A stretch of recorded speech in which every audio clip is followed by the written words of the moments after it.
Bonjour à tous. Bonjour aux enfants aussi qui sont avec nous aujourd'hui. J'ai préparé ce message pour que ce soit aussi accessible pour vous. Donc vous allez voir, je vais expliquer dans un instant. Je ne sais pas vous les adultes, vous les enfants, mais j'ai l'impression qu'on aime tous un peu Noël. Un peu. En fait moi depuis tout petit en tout cas j'aime bien Noël. Bon déjà j'ai mon anniversaire le 14 décembre, donc c'est sympathique parce que c'est un tir groupé pour moi. Alors c'est vrai il y a les cadeaux, il y a aussi le bon repas, les membres de la famille qui se réunissent, qu'on peut revoir. Et puis moi je viens d'Alsace. Alors Noël, en Alsace c'est quand même très sympa avec les villages décorés, une ambiance particulière. Mais je dois dire que j'aime encore plus Noël depuis que le Seigneur a touché mon cœur. Parce que toute cette fête, elle prend son sens là. Cette fête, elle me rappelle la grandeur de l'amour de Dieu, la manière dont il a agi pour les humains. Et avec l'histoire de Noël, on est invité à replonger au cœur du projet que Dieu a mis en place pour sauver l'humanité. Et on va relire ensemble un texte connu ce matin, un texte qu'on trouve dans Luc, au chapitre 1er, les versets 26 à 37.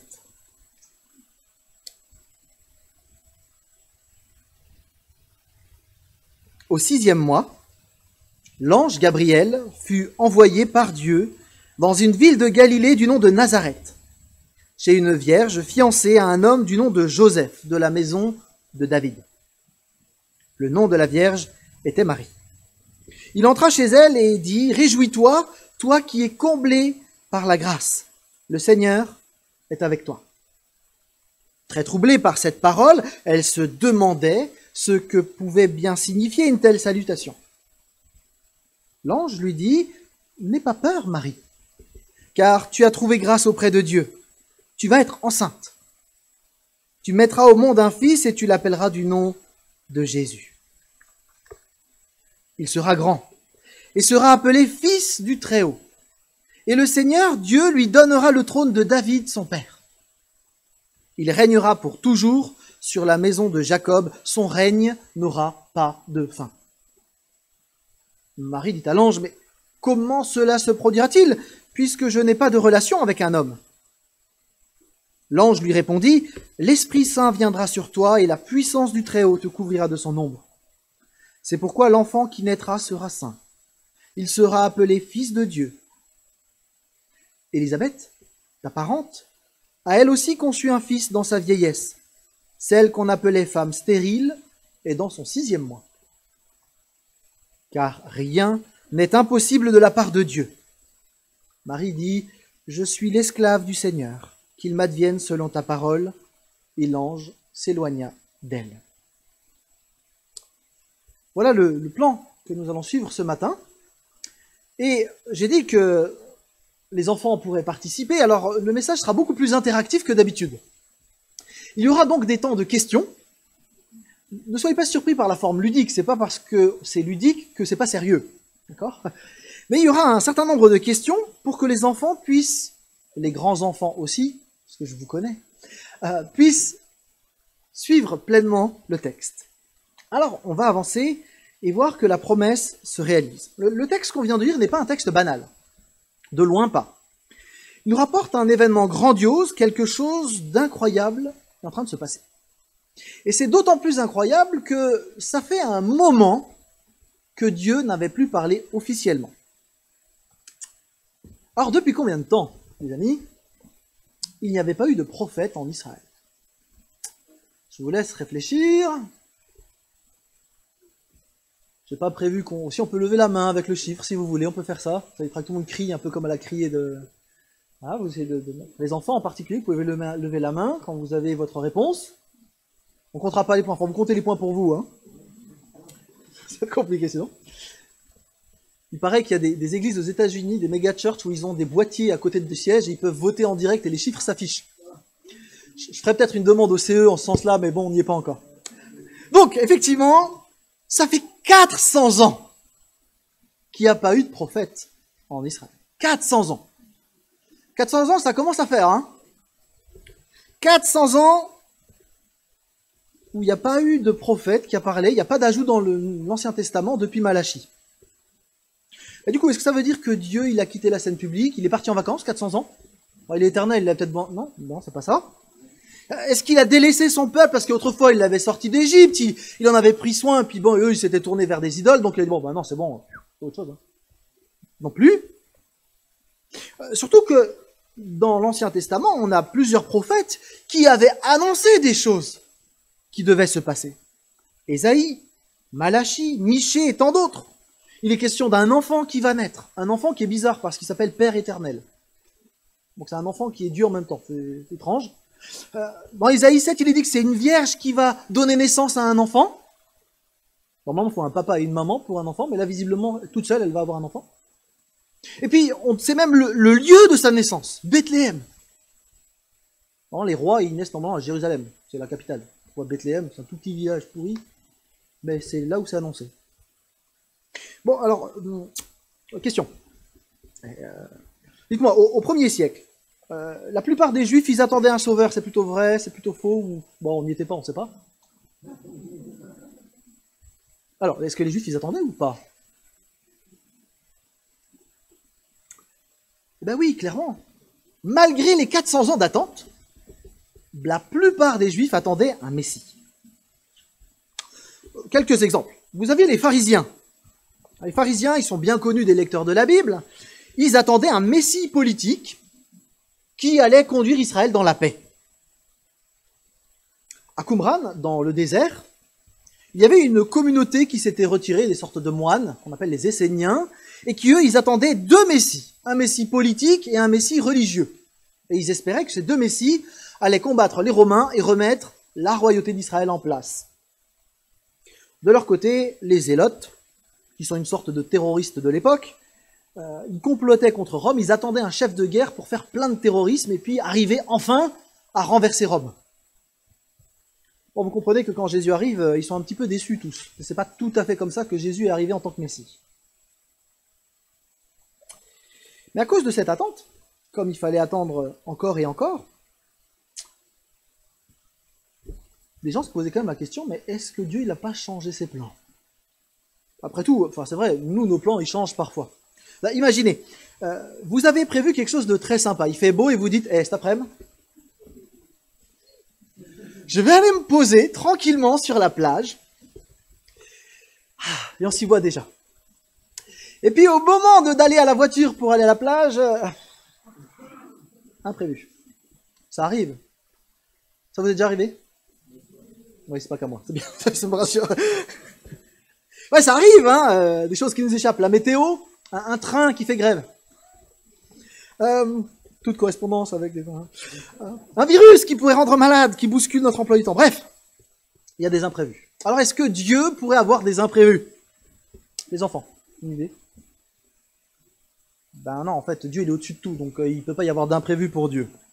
Il n'est jamais dépassé. Et donc, les promesses qu'il a faites, ces promesses-là, même si ça faisait 400 ans qu'on les attendait, ces promesses, c'est sûr, elles allaient se réaliser. Donc au 1er siècle, certains attendaient, d'autres pas, et on avait des gens donc, qui étaient certains que Dieu allait intervenir, et plusieurs avaient persévéré dans la confiance qu'ils avaient en Dieu. Et peut-être là, ça vaut la peine de nous poser une question. Et nous? Où est-ce que nous en sommes dans notre attente espérante? Est-ce que nous sommes encore certains que Dieu va intervenir? Est-ce que nous croyons que Christ va venir? Certains tournent les chrétiens en ridicule, hein, avec des chansons « Jésus revient, par exemple. Est-ce qu'on garde notre confiance en lui, même quand ça devient difficile, lorsque on est coincé entre la 5e et la 6e vague? Bon, si on pouvait faire du surf dessus, ce serait pas mal, mais... Est-ce que finalement, ce qu'on est en train de vivre a entamé la confiance que nous avions en Dieu? Et peut-être certains d'entre nous sont découragés parce que les circonstances qu'on est en train de vivre sont difficiles, c'est vrai. Il y a des changements de programme, on est bousculé, on est frustré. Courage. Dieu n'est pas dépassé. Parfois on ne comprend pas pourquoi il y a un laps de temps tellement grand, mais Dieu n'est pas dépassé. Même si tout bouge autour de nous, Dieu, lui, tient ses promesses. Et ce matin, nous sommes invités à renouveler notre confiance en Dieu. Et le texte de ce matin nous montre très clairement que Dieu n'est pas dépassé. L'évangile de Luc s'ouvre avec 2 miracles. Le premier miracle, il nous est raconté dans les versets qui précèdent notre texte, vous pouvez le relire à la maison, avec un monsieur qui s'appelle Zacharie et une jeune femme, une dame âgée, qui s'appelle Élisabeth. Zacharie et Élisabeth sont très âgés. On sait même par le texte biblique qu'elle est stérile, ça veut dire qu'elle ne peut pas avoir d'enfants. Ça veut dire que toute sa vie, ça fait peut-être plus de 60 ans qu'elle a essayé d'avoir des bébés, elle n'a pas pu en avoir. Et maintenant, normalement c'est terminé. Elle ne peut plus avoir de bébé. Et voilà que l'un et l'autre, ils attendent un bébé. Parce que rien n'est impossible à Dieu. Le texte nous le rappelle. Et ce miracle qui pourrait presque passer inaperçu dans la campagne judéenne, en fait, pour nous les lecteurs, nous rappelle un autre miracle de l'Ancien Testament. À quel miracle ça nous fait penser?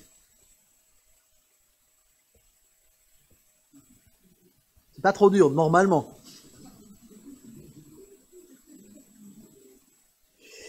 Et oui, un miracle qui a transformé la stérilité d'une dame très âgée, c'est l'histoire d'Abraham et de Sarah.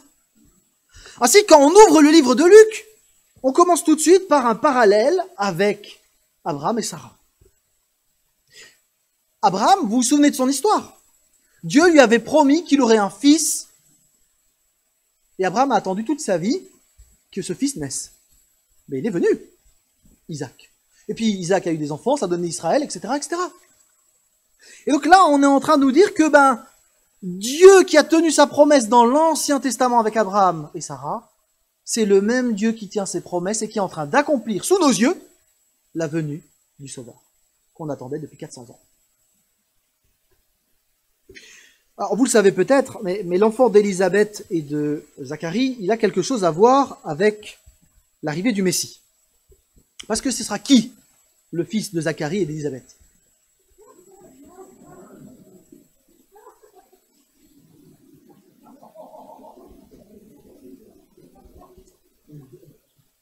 Ouais, je vois des réponses.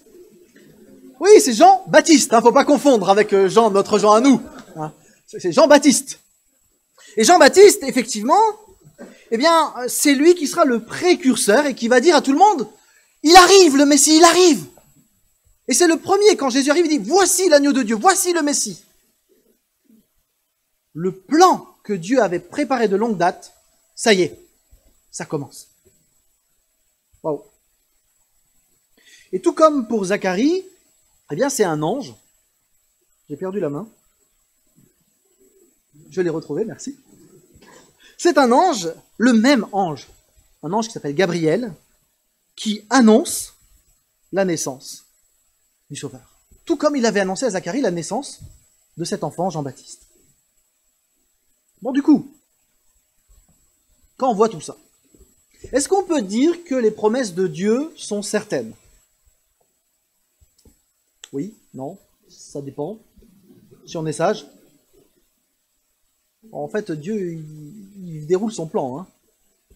Il est Dieu. Sinon, il n'est pas Dieu. Donc, effectivement, les promesses de Dieu sont absolument certaines. Bravo les enfants. Alors, je vous propose d'avancer encore un petit peu plus loin. Parce que les promesses de Dieu sont en train de s'accomplir, et elles vont s'accomplir par l'intermédiaire d'une jeune fille. Alors, question... c'est une question plus difficile qu'elle ne paraît. Parce que vous connaissez probablement... Le texte nous a donné le prénom.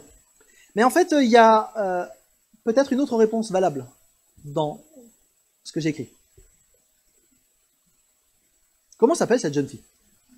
Bon, Marie, vous le savez, ça c'est clair. Mais en fait, on peut aussi dire en hébreu Myriam ou Mariam, ça marche aussi. Vous savez, Joséphine, ça marche pas. Mais... Alors, en ce qui concerne Marie, le texte est sobre. On n'a pas grand-chose sur Marie. On ne lit pas une éloge particulière où on fait des pâtés sur tout ce que serait fantastique cette Marie. Non, non. Bon, on a quelques indices dans le texte qui semblent dire qu'elle vivait une foi véritable. Mais le texte est plutôt minimaliste. On nous dit que c'est une femme vierge qui est fiancée.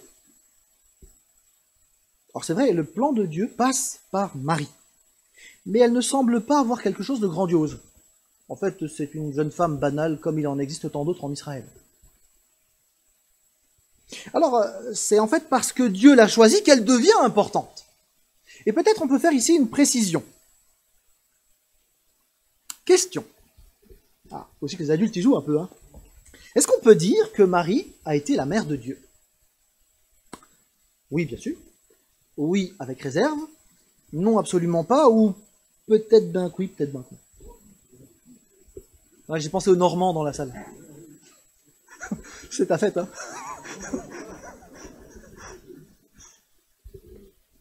Alors, oui, en fait, on peut dire. C'est pas faux de dire que Marie a été la mère de Dieu. Jésus est pleinement Dieu. Donc on peut tout à fait dire Marie, mère de Dieu. Ceci dit, il faut l'expliquer un petit peu. Marie n'est pas la mère de Dieu dans le sens où elle serait supérieure à Dieu.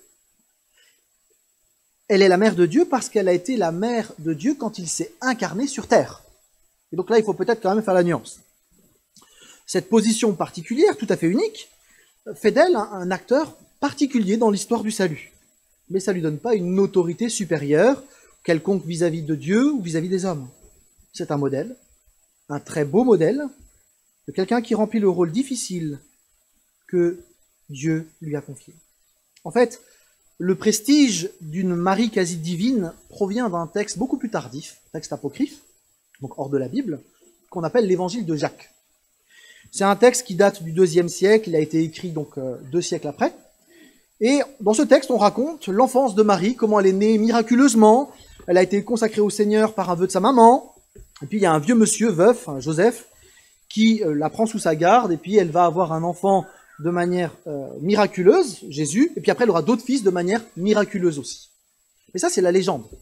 Une légende qui a ensuite été amplifiée, notamment dans les siècles qui ont suivi, 3e, 4e siècle, parce qu'à ce moment-là, le christianisme va devenir religion d'État, et en fait, à ce moment-là, ce qui va se passer, c'est que les déesses de l'Antiquité, vous en connaissez quelques-unes, elles vont être discréditées, Artémis, Athéna, etc., et à la place, on va mettre Marie.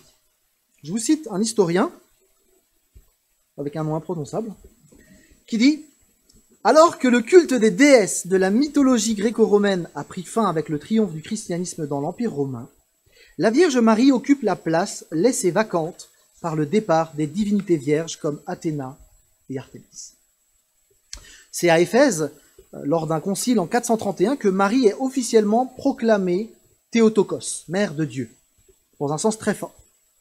On peut se demander d'ailleurs si le lieu, Éphèse, n'a pas joué un rôle important, parce qu'à Éphèse, vous le savez peut-être, mais c'était le lieu où il y avait un culte pour une grande déesse qui s'appelle Artémis, Artémis d'Éphèse. Et Marie prend sa place. Et c'est peut-être pas sans lien. Et à partir de ce concile, en 430, eh bien, on a Marie qui va apparaître dans l'iconographie avec une couronne impériale, de la lumière de partout, des habits dorés, etc. Et puis donc, un siècle plus tard, eh bien, il y aura la fête de l'Assomption, la montée au ciel de Marie, qui est en fait calquée sur l'apothéose des impératrices, qui devenaient divines dans la pensée romaine. Et c'est comme ça, finalement, qu'on est passé de Marie, mère de Dieu, mère de Jésus qui incarnait, à une Marie, mère de Dieu, qui prend toute la place. Ça va? Le texte biblique, lui, il est beaucoup plus sobre. On a une jeune femme, ordinaire, mais qui va avoir un rôle décisif. Alors du coup, ayant vu tout ça, est-ce que Marie est un personnage important? Oui, on peut prier avec elle et par elle. Oui, on peut la prendre comme modèle. Oui, car elle a eu un rôle dans le plan de Dieu. Ou non, on peut l'oublier et passer à autre chose. C'est malheureusement, parfois, on entend des choses un peu étranges. Hein. En fait, il y a 2 bonnes réponses. 2 et la 3. Bravo les enfants, j'en ai vu beaucoup. Donc, c'est un personnage important et on peut réfléchir quelques instants avec le texte biblique sur Marie. On sait peu de choses donc sur elle. Certains théologiens pensent qu'elle était orpheline parce qu'on ne mentionne pas ses parents. C'est qu'une hypothèse. On sait en tout cas qu'elle était probablement assez jeune. En fait, c'était une jeune femme d'environ 14-15 ans probablement. C'est l'âge à l'époque où on contracte les mariages en Judée au 1er siècle. Il faut aussi dire qu'on ne vit pas jusqu'à 80 ans à l'époque. Hein. Quoi qu'il en soit, orpheline ou non, majeure ou non, elle a en tout cas aucun statut social, parce qu'elle n'est pas encore mariée. C'est donc assez étrange que Dieu choisisse de faire passer son plan par cette personne-là. Elle n'a rien de spécial. Moi, j'aurais choisi d'autres personnages. Un soldat costaud, un inventeur génial ou un orateur qui a un rêve. Mais franchement, pas Marie, quoi. D'ailleurs, au passage, c'est qui ces personnages-là, les enfants, vous les repérez, là? Il y en a qui sont connus, d'autres pas. Vous avez Captain America, Albert Einstein, et puis Martin Luther King. Non mais franchement, on aurait choisi un de ces trois-là, ou quelqu'un de fort comme ça, mais pas elle, quoi. 15 ans. Sérieux. Ah, dans Marvel, vous avez pas Marie, quoi. Enfin, non mais ça vend pas du rêve, quand même. Bon. Pourquoi est-ce que Dieu, il fait comme ça? C'est une vraie question. Eh bien, il semble qu'avec ce texte et avec d'autres, Dieu ne regarde pas les humains comme nous. Et ceux qui sont avec peu de valeur aux yeux des hommes sont en fait l'objet d'une attention particulière de Dieu. Dieu a choisi de dérouler son plan spécifiquement par Marie, avec sa fragilité. Alors, elle et son fiancé. Dieu tient ses promesses, mais parfois c'est plutôt déstabilisant, hein. En ce qui concerne les fiançailles de Marie et Joseph, on est probablement dans le cadre d'un mariage arrangé, c'est comme ça que ça se faisait à l'époque. Il y avait eu une demande aux parents, ou à un des frères, et puis donc du coup il y avait eu une dot qui avait été payée, et à partir de là, Joseph et Marie étaient liés dans les fiançailles, on attendait 1 an, et le mari venait chercher sa fiancée et l'emmenait avec lui. Donc on est dans ce temps d'attente. Et Marie, elle est censée attendre son mari, Joseph, pour qu'il la prenne avec lui. Si jamais l'un des deux était surpris à être avec un autre homme, il fallait faire un divorce. C'était pas juste des fiançailles comme aujourd'hui, c'était vraiment un engagement très très fort. On apprend que ce fiancé, donc on connaît son nom, Joseph, est quelque chose de particulier, il vient de la maison de David. Quand on dit maison, c'est famille, hein. Il vient de la famille de David. C'est important parce que dans l'Ancien Testament, on apprend par le prophète Jérémie qu'un jour, Dieu va donner à un descendant de David un règne pour toujours. Il va être roi pour toujours. Et là, justement, on apprend que Marie et Joseph, donc Joseph, vous remontez le truc, vous arrivez au roi David et à Juda, mais en fait, si vous remontez chez Marie, vous retrouvez aussi. Donc en fait, Jésus, il va être fils de David de manière naturelle, biologique par Marie, mais aussi de manière officielle et légale par son père adoptif, Joseph. Jésus est pleinement fils de David.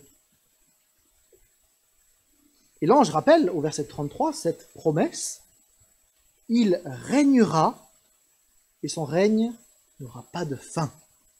Waouh. Ok. Comment se fait-il que le règne de Jésus n'aura pas de fin?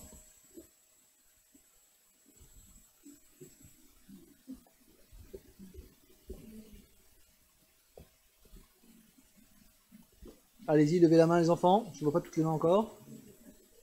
Ouais. Effectivement, c'est parce que c'est Dieu lui-même. C'est pour ça qu'il va régner éternellement. Rappelez-vous, on a dit, Marie va porter Jésus Dieu. Elle va être la mère de Dieu dans ce sens-là. Les prophéties de l'Ancien Testament sont en train de s'accomplir. Même si on ne comprend pas pourquoi Dieu a choisi Marie et ce couple, Dieu a fait ce choix. Il a choisi par pure grâce. Et de même, on peut se demander, mais pourquoi est-ce que Dieu nous a aimés, nous? Surtout, moi, je ne suis pas Captain America. Ou je ne sais pas si vous êtes un peu comme Einstein. Il y en a qui ressemblent un peu à Martin Luther King, c'est vrai. Mais pourquoi Dieu nous a aimés? Pourquoi il a choisi Marie? Parce qu'il a choisi. C'est tout. Il nous aime. Quoi qu'on fasse.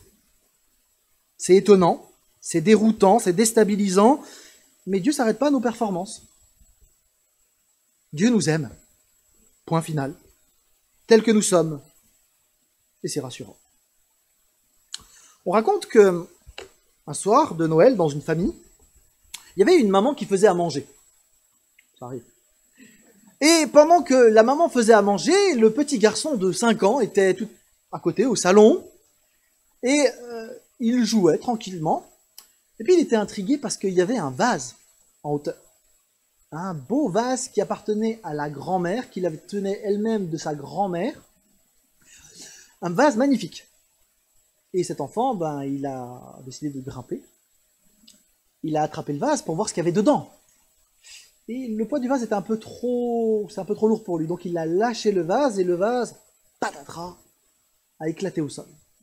Et bien sûr, ce petit garçon s'est mis à pleurer. Sa maman est arrivée dans la pièce. Elle avait déjà été alertée par le bruit, qui est un fracas terrible. Hein, et elle regarde son garçon qui pleure. Vous voulez la suite, hein? Le petit garçon pleure et dit « J'ai cassé le vase ».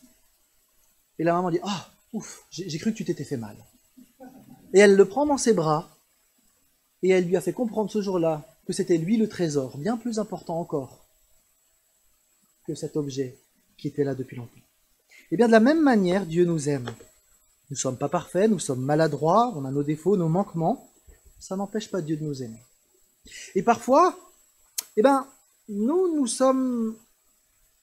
trompons sur la manière dont Dieu nous voit. On pense que, peut-être certains vont penser ça, que la mère allait crier, hurler et faire quelque chose. Hein.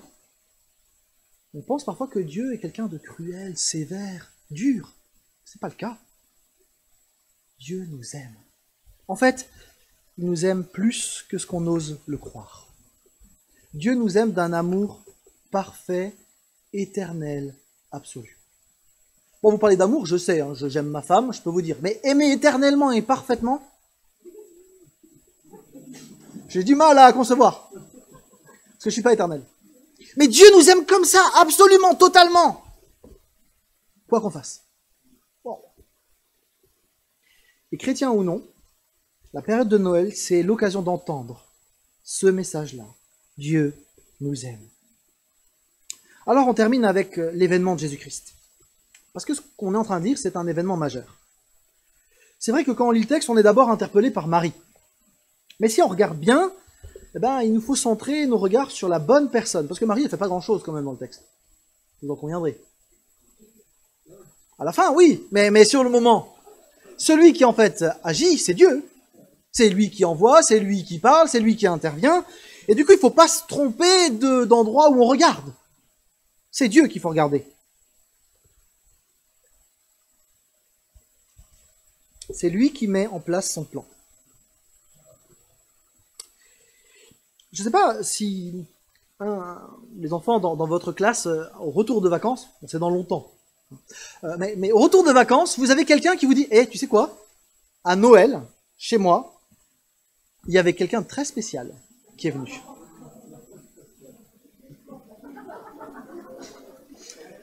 Bon, au passage, vous les repérez un peu, vous arrivez à voir qui c'est? Hein? Le premier, allez-y les enfants, à voix haute. Deuxième? Troisième, les enfants? Très bien. Bien. Non mais c'est impossible, c'est pas vrai, Mbappé, t'es pas chez toi. Hein. Bon, si c'était vrai, ce serait un sacré événement. Hein. On aurait tous les médias qui diraient, oui, Mbappé a passé son Noël chez un tel, un tel. En fait, nous, on a quelqu'un encore de plus impressionnant qui est venu chez nous à Noël. Le Dieu de la Bible qui est venu. Oh. Dieu, le Dieu hors de l'espace et du temps, est venu s'incarner dans un corps. Le Dieu sans limite, tout puissant, il s'auto-limite pour venir parmi nous. Le Dieu qui connaît tout, inconnaissable par l'homme, vient se révéler pleinement en Jésus-Christ. Le Dieu majestueux vient dans la banalité d'une famille. Ça, c'est le Dieu de la Bible. Le Dieu qui nous aime tellement qu'il franchit toutes les barrières par amour pour nous. Le Dieu qui vient vers l'homme. Et ce matin encore, il vient vers nous. Chacun. Il vient en personne, par amour. En fait, il n'y a aucune divinité qui fait ça. Hein. En général, les dieux, ils disent, faites des efforts, et puis si je vous aime bien, peut-être je ferai un effort pour vous. En général, c'est ça qu'on entend. Mais pas le Dieu de la Bible. Lui, il est venu avant qu'on fasse quoi que ce soit. Ça, c'est une sacrée surprise. Hein. Vraiment inattendu. Là, imaginez, vous êtes chez vous et là, vous avez, dans votre salon, ça y est, Mbappé qui est là. Qu'est-ce que tu fais là? C'est un choc. Quelle surprise. Et là, on ne sait pas ce que faisait Marie au moment où l'ange est entré chez elle. Est-ce qu'elle avait fini son petit-déj, elle était encore en pyjama? Je ne sais pas. Est-ce qu'elle pensait à une de ses amies? Peut-être qu'elle pensait à son mariage. Peut-être qu'elle venait de prier. Ou pas, on ne sait pas. En tout cas, elle vivait sa vie comme n'importe quel jeune de l'époque. Et Dieu fait irruption dans sa vie par l'intermédiaire d'un ange. Et en même temps que Dieu fait irruption là, il fait irruption dans l'humanité. Vous notez que Dieu n'a demandé l'autorisation à personne. Lui, il déroule son plan. Hein. C'est Dieu. Et voilà comment Jésus-Christ entre dans l'humanité. Et le texte précise qu'à chaque fois, c'est une grâce.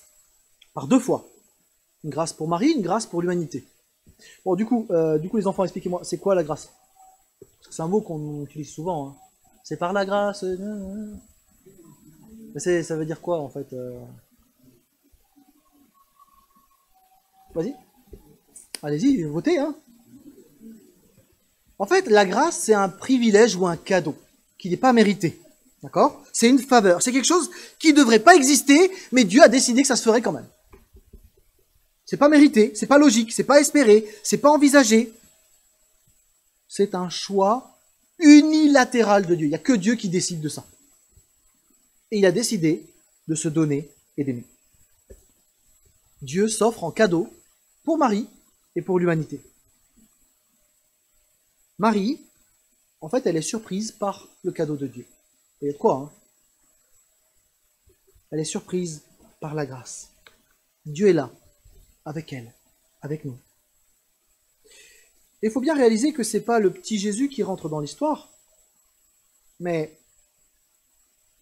il est dit des choses assez étonnantes, quand même, sur ce Dieu qui entre dans l'histoire de cette manière-là. Il porte le nom de Dieu. Dieu sauve, c'est ce que ça veut dire Yeshua. Emmanuel, Dieu avec nous. Fils du Très-Haut, c'est lui-même le Très-Haut.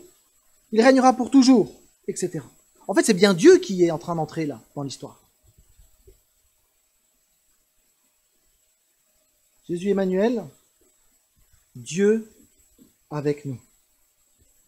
C'est pas Melbent, c'est pas Mbappé, c'est pas notre Premier ministre, c'est Dieu lui-même qui est venu dans notre réalité ce jour-là. Et nous sommes les témoins de ce qui s'est vécu là. Rien n'est impossible de la part de Dieu. Il a décidé d'agir comme ça, par amour, pour nous. Alors c'est vrai que ce n'est que le début de l'histoire. Le point d'orgue, le point culminant de son histoire, ça va être ce lieu, le mont Golgotha, où il va donner sa vie. Et puis l'histoire ne s'arrête pas là parce que Jésus est ressuscité, il est vivant. Et il nous offre à chacun, aujourd'hui, de vivre de ce cadeau qu'il offre à l'humanité. Noël, c'est le commencement de cette belle histoire, cette bonne nouvelle. Alors dites-moi, le 24 au soir, ou le 25 au matin, ça dépend des familles, vous allez probablement, les enfants, recevoir un cadeau. Peut-être même deux. Peut-être. Mais je ne crois pas que vous allez laisser le cadeau fermé. Pour du vrai. Non, vous allez l'ouvrir. Avec joie, ça n'aurait pas de sens, hein, d'avoir un truc sous le sapin, il y a votre prénom, mais tu peux l'ouvrir, non? Non, je verrai plutôt en 2024. De même, le cadeau de Dieu, la grâce de Dieu qui est offerte là. À un moment, il faut s'en saisir. Et quel meilleur moment que Noël pour se saisir du cadeau que Dieu nous fait en Jésus-Christ.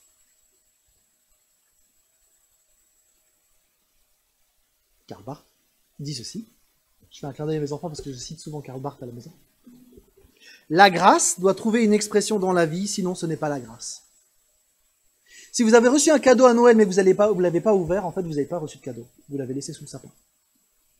Dieu fait un cadeau à l'humanité. Est-ce que vous le prenez ou pas? Ce serait dommage de passer à côté. Parce que quand on fait un cadeau, normalement, on le fait parce qu'on aime la personne. Et si Dieu s'est donné la peine de mettre tellement de choses en place pour nous faire un cadeau, c'est quand même gonflé de dire « Non, mais moi, je verrai ça plus tard. Hein. On ne le fait pas avec nos amis, avec les membres de notre famille.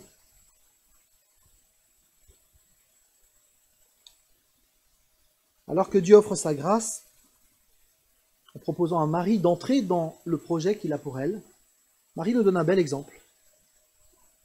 Je suis l'esclave du Seigneur. Ça paraît bizarre comme phrase. Mais ça veut dire, je te laisse faire tout ce que tu veux. Oui, je reçois ce cadeau avec grand plaisir. Alors c'est vrai que sa mission, elle va être tout à fait unique, particulière. Mais Dieu nous offre aussi un cadeau ce matin. Il nous propose d'entrer dans le projet que lui, il a pour nous. Un cadeau merveilleux. Rappelez-vous de ce parent qui rentre dans la pièce et qui prend dans ses bras l'enfant. Dieu n'est pas un Dieu cruel, qui préparait un plan où vraiment on va se sentir à l'étroit et en train d'étouffer. Dieu a choisi de mettre en place un plan dans lequel on a tout à fait notre place. Alors il nous faut conclure. La naissance de Jésus donne le point de départ du plan de sauvetage de l'humanité. Lorsqu'on va fêter Noël dans quelques jours, j'aimerais nous encourager les uns les autres à ne pas faire l'économie de relire l'histoire de Noël et d'en parler avec les enfants, avec les gens de notre famille. Ne nous contentons pas d'un bon repas, d'ouverture des cadeaux qui font plaisir, mais parlons du vrai cadeau, le cadeau que Dieu a fait. Noël n'a pas de sens sans ce plus grand des cadeaux.